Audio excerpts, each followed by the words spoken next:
Hello everyone, मैं महेंद्र सिंह आप सभी का अपने यूट्यूब चैनल मेरी क्लास में स्वागत करता हूं। तो बढ़ते हैं 12 जून की करंट अफेयर्स की ओर। सभी लोग नोटबुक लेकर तैयार हो जाएं। बढ़ते हैं पहले क्वेश्चन की ओर। रेटिंग एजेंसी फिच के मुताबिक वित्त वर्ष 2021-20 में भारत की जीडीपी ग्रोथ कितने प्रतिशत रहने का अनुमान लगाया गया है। जीडीपी ग्रोथ की बात हो रही है। ग्रास डोमेस्टिक प्रोडक्ट, सकल घरेलू उत्पाद में कितनी ग्रोथ रहेगी, कितना उत्पादन रहेगा, इसका अनुमान लगाया है। किसने लगाया है? रेटिंग फिच एजेंसी ने ये बात कही है। तो कितना रहेगा? तो ए आंसर सही है। 9.5% का इसने अनुमान लगाया है। फिच रेटिंग एजेंसी के मुताबिक 2021 में भारत की जीडीपी में 5% की गिरावट भी आ सकती है। 21-20 का आंकड़ा है। कितनी गिरावट आ सकती है? तो 20-21 में 5% की गिरावट आ सकती है, लेकिन अगले ही वर्ष 21-22 में 9.5% की वृद्धि का अनुमान है। तो फिर से सुनिए, इंपॉर्टेंट क्वेश्चन है। 20-21 में भारत की जीडीपी में कितनी कमी होगी? तो 5% की गिरावट आ सकती है, लेकिन 21 और 22 में भारत की जीडीपी ग्रोथ 9.5% रहेगी या उसकी वृद्धि होगी। ऐसा अनुमान किसने लगाया है? फिच नामक रेटिंग एजेंसी ने लगाया है। विश्व की 3 सबसे बड़ी रेटिंग एजेंसियों में शामिल है। सबसे बड़ी एजेंसी मूडीज और स्टैंडर्ड एंड पुअर्स हैं। तीसरे नंबर पर फिच है। इसका मुख्यालय न्यूयॉर्क शहर में स्थित है। न्यूयॉर्क आपका अमेरिका का सबसे बड़ा नगर है। तो इतने प्रश्न आप याद रखिएगा कि 2020-21 में भारत में कितनी गिरावट आएगी? तो 5%। अगले वर्ष 21-22 में कितनी बढ़ोतरी दर्ज की जाएगी? तो 9.5%। इसका अनुमान विश्व की तीसरी सबसे बड़ी एजेंसी फिच ने लगाया है। मूडीज और स्टैंडर्ड एंड पुअर्स ये दो सबसे बड़ी एजेंसियां हैं जो जीडीपी का आकलन करती हैं। फिच का मुख्यालय न्यूयॉर्क शहर में स्थित है। अगला प्रश्न ले लेते हैं। गुजरात के गिर के जंगलों में पाए गए एशियाई शेरों की संख्या में 2015 के मुकाबले कितनी बढ़ोतरी दर्ज की गई है? तो एशियाई शेर गुजरात के गिर राष्ट्रीय उद्यान में पाए जाते हैं। यह प्रसिद्ध अभ्यारण्य भी है। 2015 में 523 शेर थे। कितने थे? 523 शेर थे। 2015 में 523 शेरों की संख्या थी, जो बढ़कर 2020 में 674 हो गई है। कितनी हो गई है? 674 हो गई है। अगर हम प्रतिशत की बात करें तो 29% की वृद्धि दर्ज की गई है। कितनी वृद्धि दर्ज की गई है? 29% की वृद्धि दर्ज की गई है। तो इंपॉर्टेंट है। कहाँ पर है? तो ये गुजरात में है। गुजरात की राजधानी गांधीनगर और सबसे बड़ा नगर वहां का अहमदाबाद है। गुजरात राज्य का गठन 1 मई 1960 को हुआ था। सौराष्ट्र का विभाजन 2 राज्यों में हो गया था। सौराष्ट्र का विभाजन 2 राज्यों में हुआ, मराठी भाषी महाराष्ट्र राज्य और गुजराती भाषी गुजरात राज्य से 2 भागों में इसका गठन 1 मई 1960 को हुआ था। कब हुआ? 1 मई 1960 को हुआ था। वर्तमान सीएम विजय रूपानी, राज्यपाल आचार्य देवव्रत हैं। राज्यपाल आचार्य देवव्रत हैं। इसकी अंतरराष्ट्रीय सीमा पाकिस्तान को स्पर्श करती है। किसको स्पर्श करती है? तो अंतरराष्ट्रीय सीमा इसकी पाकिस्तान को स्पर्श करती है। तो ये भी इंपॉर्टेंट है। विधानसभा की 182 सीटें, लोकसभा की यहाँ पर 26 सीटें और राज्यसभा की 11 सीटें हैं। तो इतने पॉइंट्स आप गुजरात से याद रखिएगा स्टैटिक में। और करंट का पॉइंट यह है कि यहाँ पर शेरों में वृद्धि दर्ज की गई है। हाल ही में गुजरात और महाराष्ट्र में एक तूफान निसर्ग ने दस्तक दी थी। किस तूफान ने दस्तक दी थी? निसर्ग नामक तूफान ने भी यहाँ पर दस्तक दी थी। तो इसे भी आप याद रखिएगा। हाल ही में किसने दस्तक दी थी यहाँ पर? तो निसर्ग नामक तूफान भी गुजरात और महाराष्ट्र में आया था। हाल ही में एक तूफान पश्चिम बंगाल और उड़ीसा में दर्ज किया गया। इसे आप कमेंट बॉक्स पर लिखें। तो अगला प्रश्न लेते हैं। अगला प्रश्न है, ये एशियाई शेरों का एशियाई शेर दिखाया गया इस चित्र में। गिर राष्ट्रीय उद्यान में पाए जाते हैं और यहाँ पर इनकी संख्या में 29% की बढ़ोतरी दर्ज की गई है 2015 के मुकाबले। किस राज्य सरकार ने हाल ही में कक्षा 5 तक के बच्चों के लिए ऑनलाइन क्लास पर प्रतिबंध लगा दिया है? ऑनलाइन जो क्लासेस थी उसको बंद कर दिया गया है। ऐसा ए कर्नाटक, बी दिल्ली, सी तमिलनाडु और डी उत्तर प्रदेश। तो किस राज्य ने यह निर्णय लिया है? तो इसका आंसर ए सही है। कर्नाटक राज्य ने हाल ही में यह निर्णय लिया है कि कक्षा 1 से 5 तक के बच्चों को ऑनलाइन क्लास पर प्रतिबंध लगा दिया गया है। और 20 और 21 के शैक्षणिक वर्ष के लिए फीस बढ़ाने पर भी इसने रोक लगा दी है। फीस बढ़ाने पर भी इसने क्या किया है? रोक लगा दिया है। तो इम्पोर्टेंट है कि किसने कक्षा 5 तक के बच्चों को ऑनलाइन पढ़ाने से क्लास बंद करवाने का निर्णय लिया है? तो कर्नाटक ने लिया है। कर्नाटक के मुख्यमंत्री वी.एस. येदियुरप्पा हैं। कौन है? वी.एस. येदियुरप्पा हैं। राज्यपाल वाजूभाई आरवाला हैं। पहला ई रिसाइकलिंग हब स्थापित करने वाला राज्य बना है। बेंगलुरु में स्थापित हुआ था। हाल ही में हुबली स्टेशन पर दुनिया का सबसे बड़ा प्लेटफॉर्म भी बनेगा, जिसकी लंबाई 1400 मीटर होगी। अभी तक सबसे बड़ा स्टेशन जो है वो है गोरखपुर का स्टेशन है। 1344 मीटर इसकी लंबाई है और इसकी 1400 मीटर लंबाई होगी। यहाँ के राज्यपाल वाजूभाई आरवाला हैं। स्वास्थ्य रजिस्टर कार्यक्रम भी कर्नाटक ने शुरू किया था। पूरे राज्य को स्वास्थ्य सुविधा उपलब्ध कराने के लिए हाल ही में इसने स्वास्थ्य रजिस्टर कार्यक्रम लागू किया। प्रथम ई रिसाइकलिंग अपशिष्ट केंद्र भी इसने स्थापित किया। इसका गठन 1 नवंबर 1956 को हुआ था।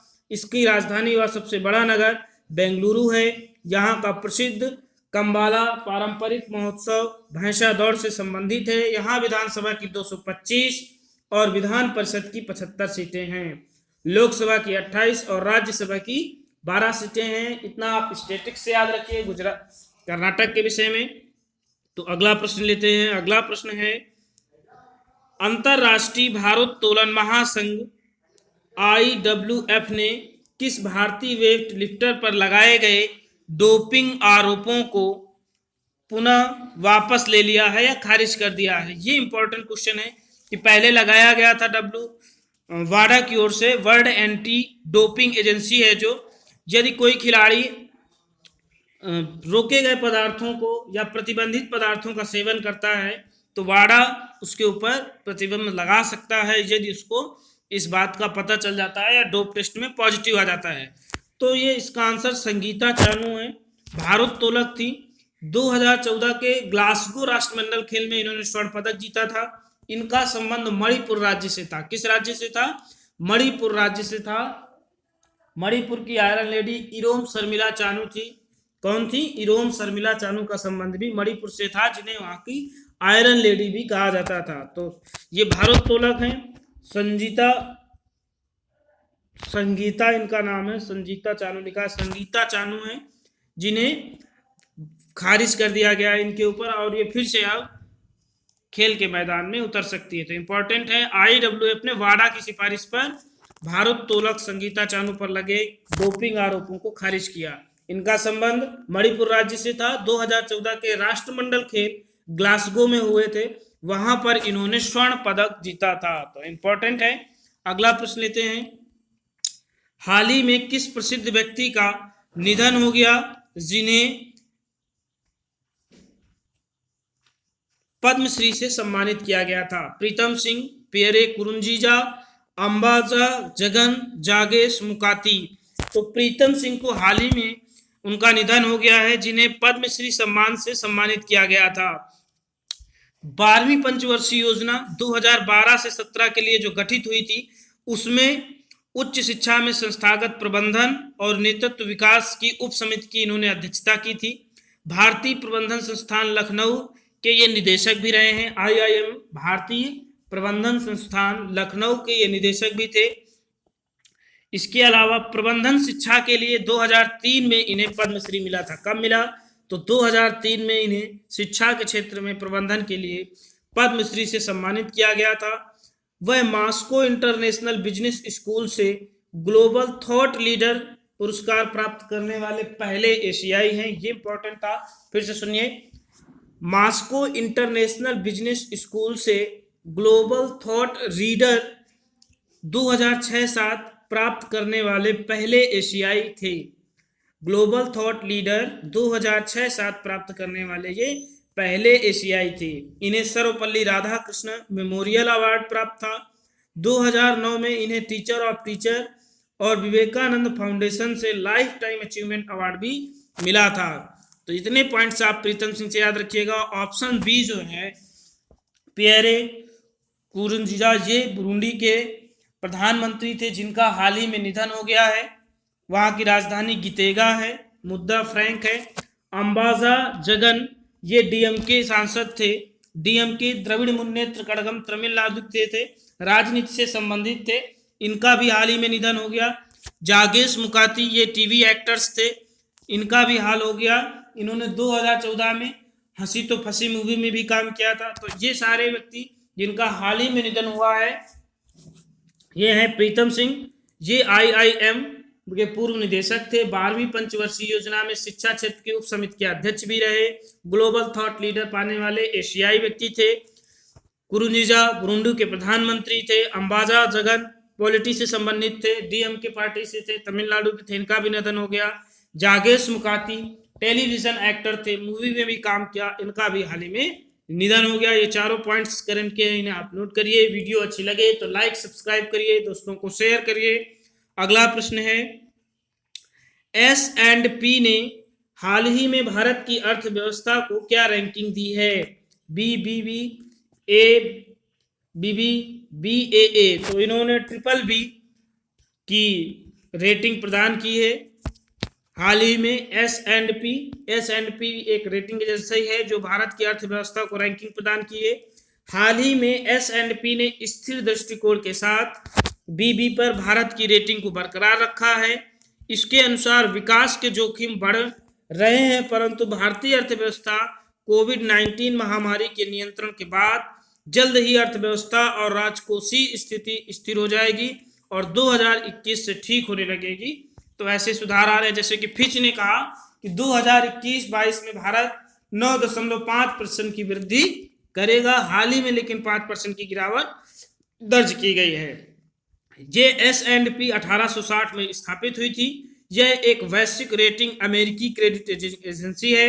इसका मुख्यालय न्यूयॉर्क संयुक्त राज्य अमेरिका में स्थित है। इतने पॉइंट्स आप इससे S&P से याद रखेंगे। हाल ही में किस देश ने कोरोना संक्रमित लोगों के लिए इलाज के लिए प्लाज्मा की ऑनलाइन उपलब्धता शुरू की है? बांग्लादेश, नेपाल, चाइना, अफगानिस्तान। तो इसका आंसर ए सही है। बांग्लादेश ने प्लाज्मा की ऑनलाइन उपलब्धता शुरू करने की बात की है। क्या होता है कि जैसे किसी व्यक्ति में इसका कोरोना पीड़ित जो व्यक्ति था, यदि वो सही हो जाता है तो ऐसा माना जाता है कि उसमें एंटीबॉडी या उससे लड़ने की क्षमता उत्पन्न हो जाती है। तो यदि दूसरे व्यक्ति में हम उसका प्लाज्मा थोड़ा सा ट्रांसफर करें तो उसमें भी वो एंटीबॉडी उत्पन्न हो जाएगी। तो इसका निर्णय किसने लिया है? ऑनलाइन शुरू करने का बांग्लादेश ने लिया है और इसके लिए उन्होंने सहयोद्धा पहल नाम शुरू किया है। सहयोद्धा पहल नाम से इसको शुरू किया गया है, आप नोट कर लीजिएगा कि सहयोद्धा पहल किससे संबंधित है। तो प्लाज्मा की ऑनलाइन उपलब्धता शुरू करने के लिए ये किसने शुरू किया है? बांग्लादेश ने शुरू किया है सहयोद्धा पहल। बांग्लादेश की बात करें तो यहाँ की राजधानी ढाका है। क्या है राजधानी बांग्लादेश की? तो बांग्लादेश की राजधानी ढाका है। यहाँ की प्रधानमंत्री शेख हसीना, राष्ट्रपति अब्दुल हमीद। कौन है राष्ट्रपति? तो अब्दुल हमीद है। संसद की यहाँ पर जातीय संसद कहा जाता है। 26 मार्च को इसका स्वतंत्रता दिवस होता है। 26 मार्च 1971 को यह बांग्लादेश स्वतंत्र हुआ था। यह पाकिस्तान का पूर्वी हिस्सा था। पहले पाकिस्तान को पश्चिमी पाकिस्तान और पूर्वी पाकिस्तान के नाम से जाना जाता था। पूर्वी पाकिस्तान बांग्लादेश हो गया, अब पश्चिमी पाकिस्तान पाकिस्तान हो गया। गंगा नदी को बांग्लादेश में पद्मा के नाम से जाना जाता है। किस नाम से जाना जाता है? पद्मा के नाम से जाना जाता है। एक इंपॉर्टेंट पॉइंट और है, बांग्लादेश ने 2018 से सरकारी नौकरियों से आरक्षण का प्रावधान पूरी तरह खत्म कर दिया है। 2018 में ये निर्णय लिया गया था शेख हसीना के कार्यकाल में। तो ये इतने पॉइंट्स आप बांग्लादेश से याद रखेंगे। और किस पहल के तहत ये प्लाज्मा ऑनलाइन उपलब्ध होगा? तो सहयोद्धा पहल के तहत। आप इसको पॉज करके आप ये लिख लीजिए करिए पॉइंट्स। अगला है क्वेश्चन, विश्व में सर्वाधिक महंगाई किस देश में है या किस देश में दर्ज की गई है? ए पाकिस्तान, बी बांग्लादेश, सी अफगानिस्तान, डी चाइना। तो इसकी रिपोर्ट एसबीपी ने दर्ज किया है। किसने बात बताई है? SBP, state bank of Pakistan ने हाल ही में कहा कि पाकिस्तान में विश्व की सर्वाधिक महंगाई दर्ज की गई है, जो अभी हाल ही में रहेगी। तो कहाँ का है? ये पाकिस्तान को बताया गया है कि विश्व का सबसे महंगा देश है, महंगाई है। 2020 में दुनिया में सबसे ज्यादा महंगाई पाकिस्तान में रहने वाली है। इसकी घोषणा किसने की है? स्टेट बैंक ऑफ पाकिस्तान ने की है। पाकिस्तान की बात करें तो इसकी राजधानी इस्लामाबाद है। सबसे बड़ा नगर कराची है। राष्ट्रपति वर्तमान समय में आरिफ अलवी है। कौन है? आरिफ अलवी है। प्रधानमंत्री इमरान खान है। पाकिस्तान 14 अगस्त 1947 को स्वतंत्र हुआ। 23 मार्च 1956 को ये इस्लामिक गणराज्य बना था। कब बना? तो 23 मार्च 1956 को ये इस्लामिक गणराज्य बना। 1970 तक का काल उथल पुथल का काल यहाँ पर रहा। पाकिस्तान के प्रथम प्रधानमंत्री लियाकत अली खां थे, जबकि गवर्नर मोहम्मद अली जिन्ना बने थे। मोहम्मद अली जिन्ना 1947 में आज़ादी के बाद यहाँ के गवर्नर बने। 48 में उनकी टीबी से मृत्यु हो जाती है। किस बीमारी से मृत्यु होती है? टीबी से, ट्यूबरकुलोसिस नामक बैक्टीरिया से युक्त बीमारी से इनकी मृत्यु हो जाती है। अगले ही वर्ष लियाकत अली की रावलपिंडी में गोली मारकर हत्या कर दी जाती है। तो इस तरह से इनका इतिहास बड़ा ही पाकिस्तान का 70 तक उथल पुथल से भरा है। सरकारें गिरेंगी, आएंगी, सेना प्रमुख कब्जा करेगा, ये घटनाक्रम जारी रहेगा। तो अब थोड़ी सी बात करते हैं इसके विकास की। तो गहरे समुद्र में विश्व का सबसे बड़ा बंदरगाह ग्वादर पाकिस्तान में ही स्थित है। गहरे समुद्र में अगर बात करें विश्व का सबसे बड़ा बंदरगाह कहाँ है? तो ग्वादर बंदरगाह पाकिस्तान में है, जिसे इसने चीन को किराए पर या लीज पर दे रखा है। इसे पाकिस्तान की अर्थव्यवस्था की लाइफलाइन माना जाता है। थार पारकर, जो थार मरुस्थल राजस्थान में, उसका जो दूसरा हिस्सा है वो पाकिस्तान में स्पर्श करता है, उसे थार पारकर विश्व का मरुस्थल कहा जाता है। यह विश्व का एकमात्र उर्वर मरुस्थल है। थार पारकर विश्व का एकमात्र उर्वर मरुस्थल पाकिस्तान में स्थित है। विश्व की दूसरी सबसे बड़ी नमक की खान खेवरा, क्या नाम है उसका? विश्व की दूसरी सबसे बड़ी खान खेवरा भी पाकिस्तान में ही स्थित है। आप इतिहास पढ़ेंगे तो तब ये भारत में था। 320 ईसा पूर्व जब भारत में सिकंदर ने आक्रमण किया था, तब उसके सैनिकों द्वारा इस खान को खोजा गया था। तब पाकिस्तान भारत का हिस्सा था। किसने खोजा था? तो सिकंदर के सैनिकों ने 320 ईसा पूर्व के आसपास इस नमक की खान को खोजा था, खेवरा को, जो विश्व की दूसरी सबसे बड़ी खान है। कंप्यूटर की दुनिया में भी पाकिस्तान का एक अलग इतिहास है। पाकिस्तान में दो भाइयों ने सबसे पहले कंप्यूटर में वायरस का सहयोग दिया था। सबसे पहले का वायरस किसने बनाया? तो पाकिस्तान के दो भाइयों ने बनाया था। दुनिया की सबसे बड़ी नहर सिंचाई प्रणाली पाकिस्तान के पास है। सबसे बड़ी एम्बुलेंस चेन वाला देश भी पाकिस्तान है। दुनिया में सबसे बड़ी एम्बुलेंस की चेन किसके पास है? तो पाकिस्तान के पास है। इसी ईदी फाउंडेशन नॉन गवर्नमेंट ऑर्गेनाइजेशन है, गैर सरकारी संगठन, जिसके द्वारा मदद के फलस्वरूप चलाया जा रहा है और विश्व की सबसे बड़ी एम्बुलेंस चेन यहाँ पर स्थित है। तो कुछ पॉइंट्स आप इससे स्टैटिक में याद रखिएगा, इंपॉर्टेंट है। फिर से सुन लीजिए एक बार। राजधानी इस्लामाबाद है। सबसे बड़ा नगर कराची है। राष्ट्रपति आरिफ अलवी, प्रधानमंत्री इमरान खान। 23 मार्च 1956 को इस्लामिक गणराज्य बना। जनसंख्या में इसका 6वां स्थान है। थार पारकर विश्व का एकमात्र उर्वर मरुस्थल पाकिस्तान में स्थित है। पाकिस्तान के प्रथम प्रधानमंत्री लियाकत अली खां थे, जबकि पहले गवर्नर मोहम्मद अली जिन्ना बने। गहरे समुद्र में विश्व का सबसे बड़ा बंदरगाह ग्वादर पाकिस्तान में स्थित है। इसे पाकिस्तान की अर्थव्यवस्था की लाइफलाइन भी कहा जाता है। विश्व की दूसरी सबसे बड़ी नमक की खान खेवरा भी पाकिस्तान में स्थित है। इसे 320 ईसा पूर्व के आसपास सिकंदर के सैनिकों द्वारा खोजा गया था। कंप्यूटर की दुनिया में पाकिस्तान ने सर्वप्रथम वायरस दिया। दुनिया की सबसे बड़ी नहर सिंचाई प्रणाली भी पाकिस्तान के पास स्थित है। सबसे बड़ी एम्बुलेंस चेन वाला देश भी पाकिस्तान है, जिसे ईदी फाउंडेशन द्वारा चलाया जा रहा है। तो स्टैटिक्स के इतने पॉइंट्स आप याद रखिएगा। और एसबीपी ने किसने ये रिपोर्ट बताई है कि पाकिस्तान में 2020 में सबसे महंगाई अधिक रहेगी, तो स्टेट बैंक ऑफ पाकिस्तान ने ये बात बताई है। अगला प्रश्न लेते हैं, किस देश के मानव रहित सबमर्सिबल ने हाल ही में महासागर के नीचे विश्व के सबसे गहरे बिंदु तक गोता लगाने का कीर्तिमान बनाया है? तो अगर हम महासागर की बात करें तो महासागर में विश्व का सबसे गहरा पॉइंट प्रशांत महासागर में स्थित है, जिसे मेरियाना ट्रंच के नाम से जाना जाता है। किस नाम से जाना जाता है? मेरियाना ट्रंच के नाम से जाना जाता है। तो हाल ही में चीन ने ये काम किया है। किसने किया है? तो चाइना ने ये रिकॉर्ड बनाया है। चाइना की मानव रहित सबमर्सिबल का नाम हायदू 1 था।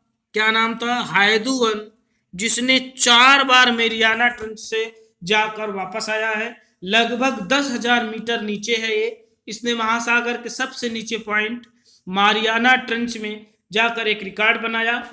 हायदू 1 जिस 4 बार नीचे गई थी। सबमर्सिबल गहरे पानी में भीतर जा सकने वाली एक मशीन होती है। क्या होती है? एक मशीन होती है। इसका प्रयोग वैज्ञानिक अनुसंधान के लिए किया जा रहा है। जैसा कि समुद्र के नीचे अत्यधिक संसाधन हो सकते हैं, इसके लिए चीन ने नई प्रणाली समुद्र की ओर अपना ध्यान आकर्षित किया है और नई नई तकनीकें अनुसंधान करने के लिए कार्यरत है।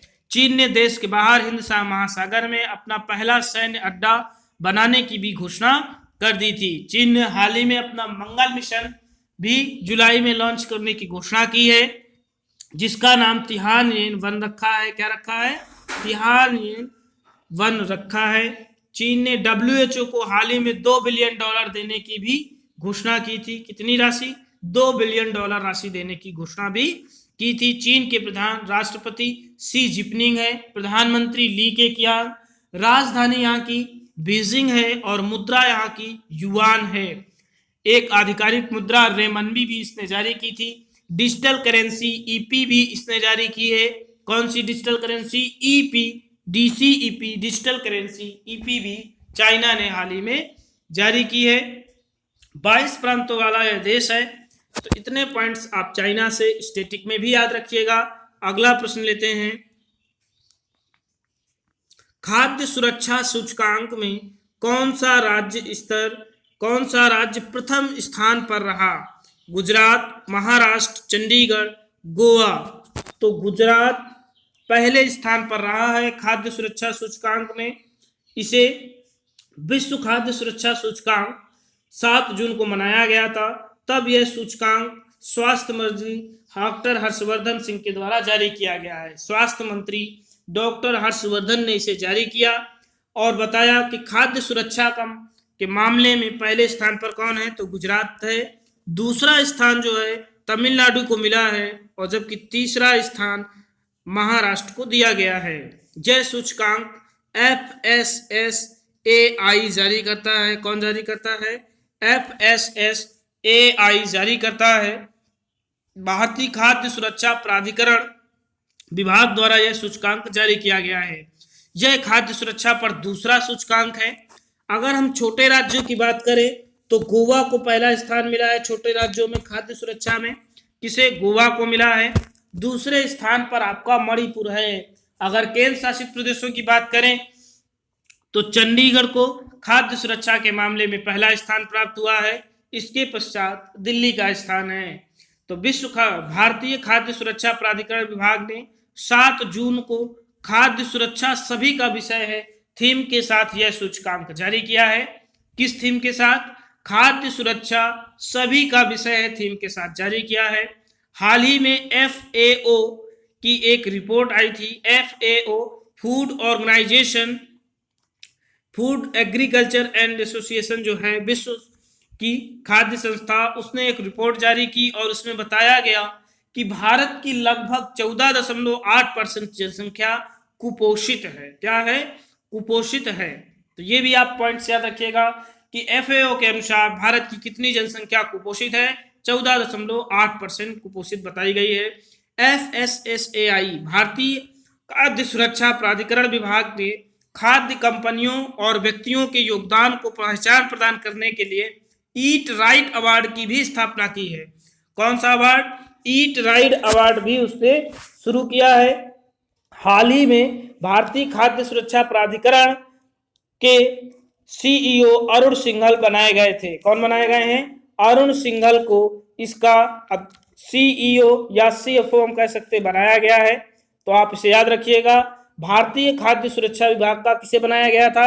मुख्य कार्यकारी अधिकारी अरुण सिंघल को बनाया गया है।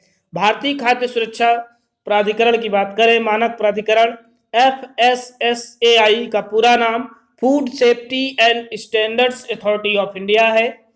इसकी स्थापना 1 अगस्त 2011 को हुई थी, जिसका मुख्यालय नई दिल्ली में स्थित है। इसकी वर्तमान अध्यक्ष रीता टोयटिया हैं। कौन है? रीता टोयटिया हैं इसकी वर्तमान अध्यक्ष। इसे 1 अगस्त 2011 में स्थापित किया गया था और भारतीय खाद्य सुरक्षा अधिनियम एक्ट 2006 में स्थापित हुआ था। इतने आप स्टैटिस्टिक्स के पॉइंट्स से याद रखिएगा। तो खाद्य सुरक्षा सूचकांक में पहले स्थान पर गुजरात, छोटे राज्यों में गोवा और केंद्र शासित प्रदेशों में चंडीगढ़ है। इसे किसने जारी किया? तो स्वास्थ्य मंत्री डॉक्टर हर्षवर्धन ने इसे जारी किया है। भारतीय खाद्य सुरक्षा प्राधिकरण ने यह रिपोर्ट बनाई थी, जिसने ईट राइट अवार्ड भी इसमें देने की बात की है। तो इतने पॉइंट्स आप याद रखिए। अगला प्रश्न है, प्रशांत महासागर की मेरियाना ट्रेंच तक जाकर किस महिला ने इतिहास रचा?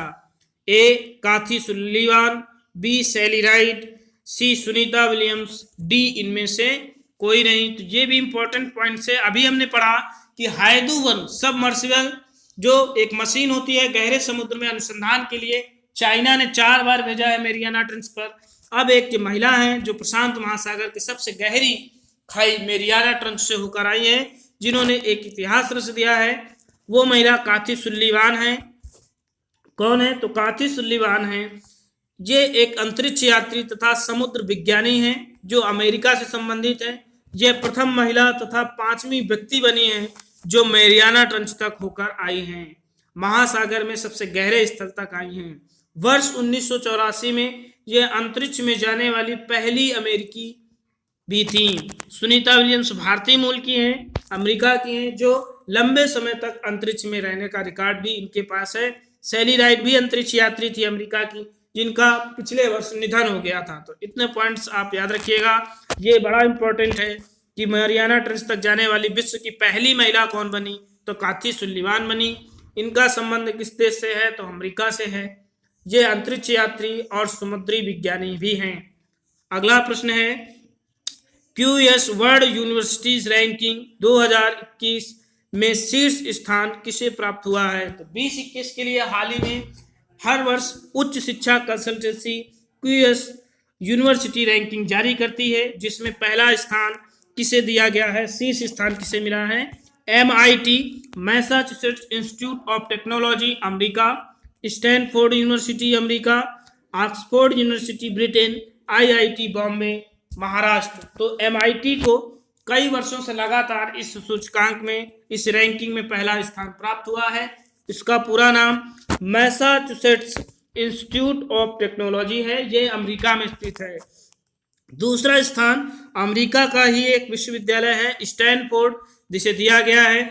और दो जो मिले हैं, तो 4 स्थानों तक, पहले 4 स्थानों पर अमेरिका के विश्वविद्यालयों का स्थान है। आप 2 याद रखिएगा, MIT पहला स्थान, स्टैनफोर्ड यूनिवर्सिटी को दूसरा स्थान, ऑक्सफोर्ड यूनिवर्सिटी को 5वां स्थान मिला है। और ये ब्रिटेन की है। कहाँ की है? ब्रिटेन की है। तो 500 यूनिवर्सिटी को इसने रैंकिंग प्रदान की है, जिसमें से केवल 8 भारतीय संस्थान शामिल हैं। IIT बॉम्बे शामिल है, जिसको भारत में शीर्ष स्थान मिला है, और विश्व में या 500 रैंकिंग में इसे 172वां स्थान दिया गया है। IISc बेंगलुरु की बात करें, IISc Indian institute of science Bengaluru को 125वां स्थान, 185वां स्थान, 185 रैंक दी गई है, जबकि IIT कानपुर को 350वीं रैंक मिली है। तो इतने पॉइंट्स आप QS वर्ल्ड यूनिवर्सिटीज रैंकिंग से याद रखेंगे। वीडियो को लाइक और सब्सक्राइब तथा शेयर भी करते रहिए। अगला प्रश्न है, भारत में 5वां सबसे बड़ा निवेशक बना है। हाल ही की रिपोर्ट में एक सर्वे आया जिसमें 5वां सबसे बड़ा निवेशक बन गया है केमैन द्वीप, सिंगापुर, मॉरिशस, अमेरिका। तो केमैन द्वीप भारत में 5वां सबसे बड़ा निवेशक बना है। 19-20 में इस द्वीप से लगभग $3.7 बिलियन निवेश आया है। 3 गुना इसने बढ़ोतरी की है भारत में निवेश में। केमैन द्वीप की अगर बात करें तो ये पश्चिमी कैरिबियन सागर में स्थित है। पहले ये ब्रिटिश का क्षेत्र था, फिर आजाद हो गया, तो इससे 5वां सबसे बड़ा ये निवेशक बन गया है। मॉरिशस भारत में सर्वाधिक निवेश करने वाला है। दूसरे स्थान पर सिंगापुर है। बात करें इसकी केमैन द्वीप की तो यहाँ की राजधानी जॉर्ज टाउन है। ये कहाँ स्थित है तो कैरेबियन सागर में के पश्चिमी द्वीप में, पश्चिमी क्षेत्र में स्थित एक द्वीप है। यहाँ की राजधानी जॉर्ज टाउन है। अगला प्रश्न है, किस सोशल ऑपरेशन डेजर्ट कब शुरू हुआ था? 2019-20 ऑपरेशन डेजर्ट कब शुरू हुआ, इसकी बात कर रहा है ऑपरेशन डेजर्ट की कि ऑपरेशन डेजर्ट कब शुरू हुआ था। तो ऑपरेशन डेजर्ट की बात करें 2019 में इस ऑपरेशन को शुरू किया गया था। कब शुरू किया गया? 2019 में इसे शुरू किया गया था। यह एक एंटी जासूसी ऑपरेशन है जिसे सैन्य intelligence DIA defence intelligence agency द्वारा शुरू किया गया था। हाल ही में इसने एक रिपोर्ट सौंपी राजस्थान पुलिस को, जिसके तहत जयपुर में 2 नागरिक रक्षा कर्मचारियों को गिरफ्तार किया गया है जो सैन्य खुफिया सूची को पाकिस्तान की खुफिया agency ISI inter intelligence services को संवेदनशील सूचनाएं दे रहे थे। तो इंपॉर्टेंट है कि किसने ये सूचना सौंपी थी, तो ऑपरेशन डेजर्ट ने सूचना सौंपी थी और राजस्थान पुलिस ने सैन्य खुफिया सूचना के आधार पर जयपुर में 2 नागरिक रक्षा कर्मचारियों को गिरफ्तार किया है। ये पाकिस्तान की खुफिया एजेंसी ISI को संवेदनशील सूचनाएं दे रहे थे। ISI inter services intelligence Pakistan की खुफिया एजेंसी है जिसे पाकिस्तान ने जम्मू कश्मीर को पाकिस्तान में विलय करने के लिए सौंपा था। इसने भारत के लिए ऑपरेशन टुपक शुरू किया था। कौन सा ऑपरेशन? ऑपरेशन टुपक चलाया था जिसका उद्देश्य भारत को विघटित करना था। तो आप ये याद रखिएगा कि ISI द्वारा भारत को विघटित करने के लिए कौन सा ऑपरेशन चलाया जा रहा है, अभी भी चालू है, तो ऑपरेशन टुपक। सैन्य खुफिया विभाग ने कौन सा एंटी जासूसी ऑपरेशन शुरू किया था, तो ऑपरेशन डेजर्ट चेज, ये 2019 में शुरू किया गया था। तो इंपॉर्टेंट है, इसके तहत जम्मू कश्मीर में 2 व्यक्तियों को गिरफ्तार किया गया है। अगला प्रश्न है, किस सोशल मीडिया प्लेटफॉर्म ने एक नई सुविधा फ्लीट्स को भारत में शुरू किया है? Twitter, Facebook, Google, WhatsApp. तो इसे ट्विटर ने शुरू किया है। ट्विटर ने भारत में फ्लीट नाम से एक नया टेस्ट फीचर लॉन्च किया है। एक प्रकार का ये टेस्ट फीचर है जो उपयोगकर्ता को 24 घंटे के बाद गायब होने वाले संदेशों को पोस्ट करने की अनुमति देता है। यह फीचर इंस्टाग्राम या फेसबुक द्वारा प्रस्तुत किए गए स्टोरीज फीचर जैसा है। पहले से ही इंस्टाग्राम और फेसबुक ने इस तरह का एक फीचर स्टोरीज फीचर जैसा लॉन्च कर रखा है। अब इसे ट्विटर ने लॉन्च किया है।